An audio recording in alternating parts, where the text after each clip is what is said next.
Well, hello there, and welcome back to A Promise of God found in our Promises Kept Bible study.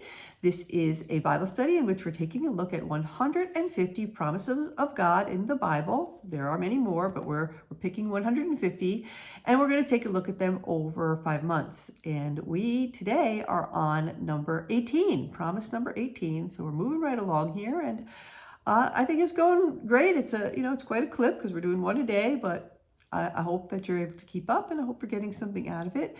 And if you haven't joined yet, go to injesusname.net. Just put in your email address. It's free, and you can just get these sent to your email inbox. So anyway, today we are in a book that we haven't looked at yet in this study. It's the book of Ephesians. And Ephesians are people that live in Ephesus. So Ephesus is one of these places that, again, the Apostle Paul has gone to in his missionary journey, and he has launched a church there, and now he's writing back to these people in Ephesus, his brothers and sisters in Christ, and he's encouraging them, and just like any good pastor would do, basically, he's just kind of keep them on the right track. So it's a great book of the Bible, and it's written to a people who are living in a very, very, very wicked culture. You can think of Ephesus as kind of a hotbed of culture and arts.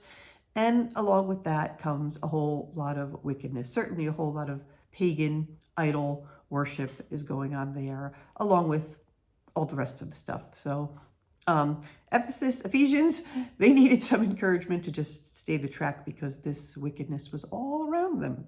So today we're going to be in chapter 2 of Ephesians, and we're going to be reading verse 8, which is a very, very familiar verse if you are going to church, if you are listening to podcasts, if you're a believer and listening to anything having to do with Jesus, you have heard this verse. Now, if you haven't heard this verse, then open your ears, because it is the most important verse probably that you'll want to hear. And it's very interesting to me that, though I'm going just one by one in this little book that we have here, in order, how many of the verses are dealing with the same exact theme, your salvation. So here we have Ephesians 2:8, and let's read it, and then you will see the promise. Ephesians 2:8 says, "For by grace you have been saved through faith, and this is not your own doing. It is the gift of God." So one more time. "For by grace you have been saved through faith, and this is not your own doing. It is the gift of God." So the promise there, of course, it's by grace that you have been saved by faith. And when we say saved, again and again, I'm telling you, that means saved from your destiny in hell, which everybody's going to, because everybody has sinned, which really just means you've fallen short of God's standard on this earth. Everybody has. There's nobody who says that they haven't had a bad thought or a thought to just follow their own ways and not God in this instance, or in every instance, or lied or stolen something small. Everybody has. And so it's just everybody needs God's grace, because everybody has sinned. Now, we have talked about what grace means, and grace means just getting what you don't deserve. All of us deserve hell for what we've done against God, and that's what sin is. It's against God. It's against his ways. So we all deserve that, and God has given us grace in sending Jesus to the earth, and Jesus willingly going to the cross, and taking the penalty for our sin. Sin, I just want to clarify it, because people get stuck with that word a little bit, and I just want to put it into maybe context that's understandable. So let's say we are both living in New Jersey, right across the river from New York City, and I give you a pebble, and I take a pebble, and I say to you, okay, throw this and hit the Empire State Building, right? So you throw yours, and it's straight, it's sure, but it misses. I throw mine, and it's even less of a shot. It's much shorter and all that. So either way, it doesn't matter. Both of us have missed the goal. The goal is hitting the Empire State Building, and both of us have missed. That is what sin is. You just missed the target being following God 100% for 100% of your life. So that's a good way to think about sin. Now, the other thing in here that I want to talk about is, of course, well, we talked about salvation, meaning, you have to be saved from the penalty from that. But I also want to talk about faith and what that means, because it's a term that, people use and they're not believers. I have faith, and in me, I always want to say faith in what? But what is faith? What exactly is faith? And faith comes down to not just believing in something, but putting it to the test. And I guess a good way of looking at this is, we've all looked at chairs and decided to sit in them. Well, that's the testing of your faith. I mean, I see a chair, I have faith that it's going to hold me, but until I sit in it, I haven't demonstrated my faith. That's what this is talking about, all right? It's not just I believe in Jesus. Yeah, everybody believes in Jesus. I'm a Christian.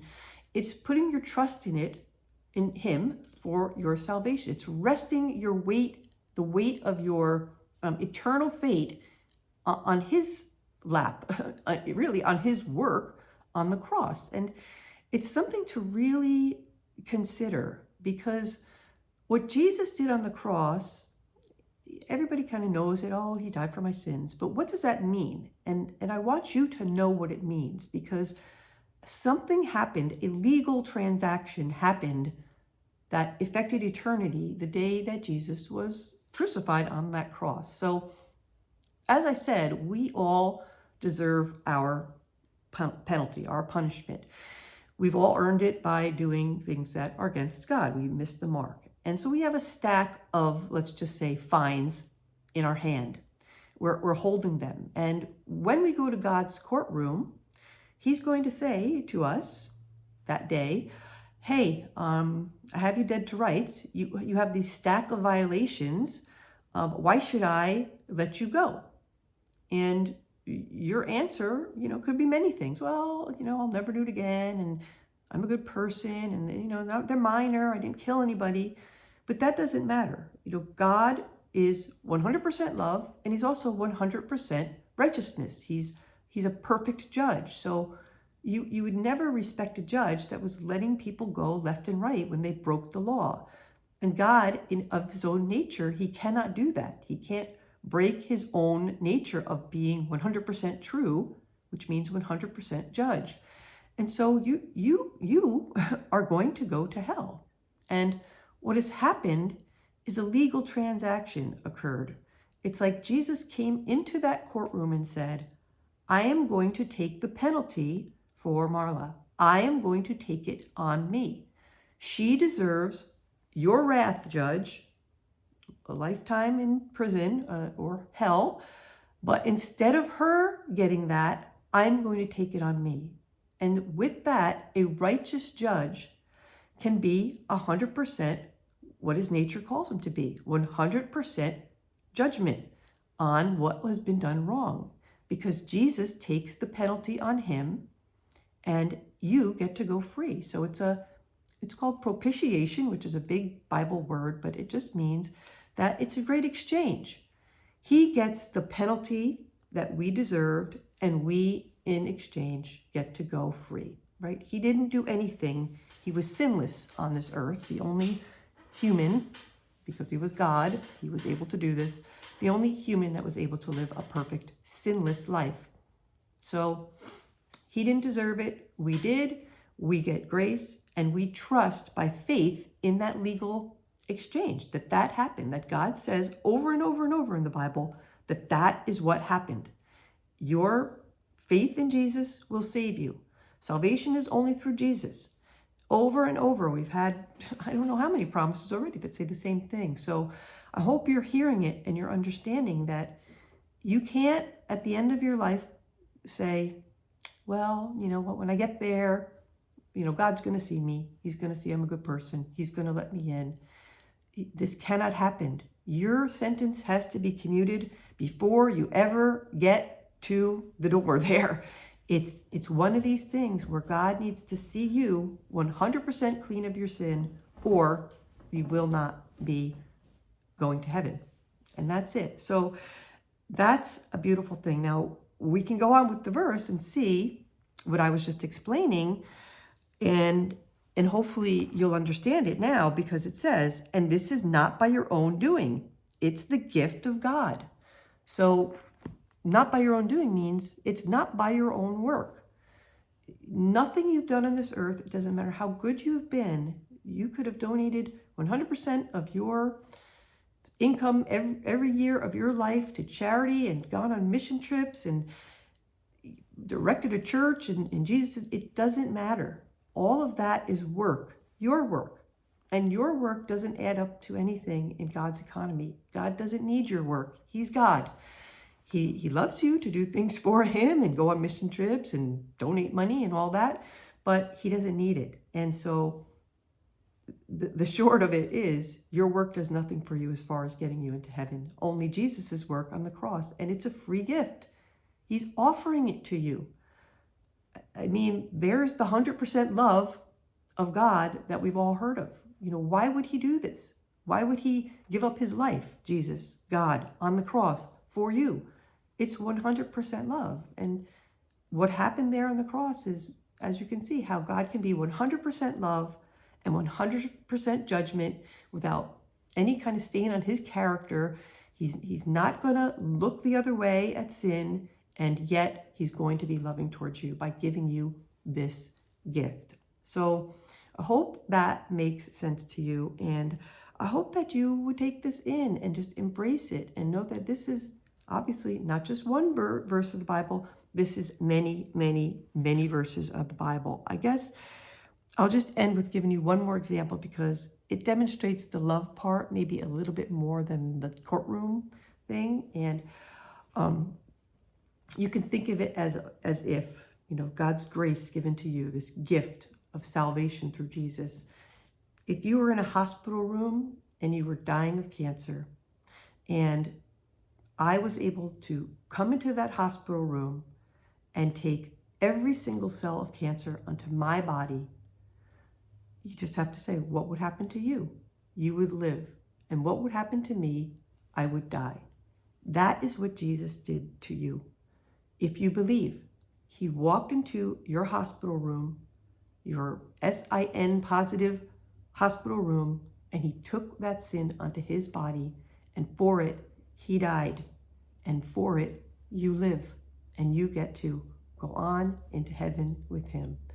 So it's a harsh reality of it, but that's what's happening to all of us if we do not accept this promise of God that by grace, you will be saved through faith. You've got to trust Jesus, and you've got to prove that by following him. Follow him with your life. Don't just say it with your lips. Oh yeah, I'm a Christian. If your life doesn't show that you're a Christ follower, I would examine your heart for this truth, because he's not looking for lip service here. He's looking for your heart. You know, he gave his whole life, his whole heart for you, and he's looking for your heart. And the heart of a Christ follower wants to follow him. There are tough things in this Bible, tough things that it says to do, but yet everything in there is for your good if you're a follower. God doesn't want you to train wreck yourself. And so things that you resist following, just know they're for your good. And a Christ follower follows.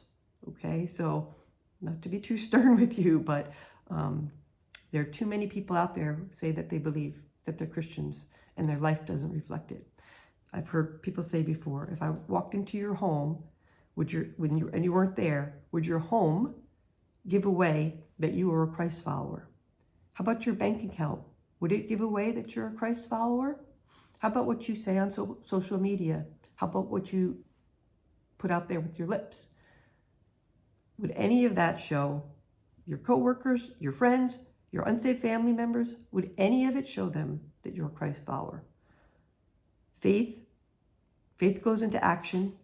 That's in the book of James. So if you have faith, if you've put your trust in Jesus, you're resting in him like a chair, it has legs to it. It has, you follow, all right? You walk after him. And that means following what he says to do, not following yourself, I'm not thinking, just this one time. Follow, okay? Sorry, I'm being very teacher-like. All right. Talk to you next time. Bye.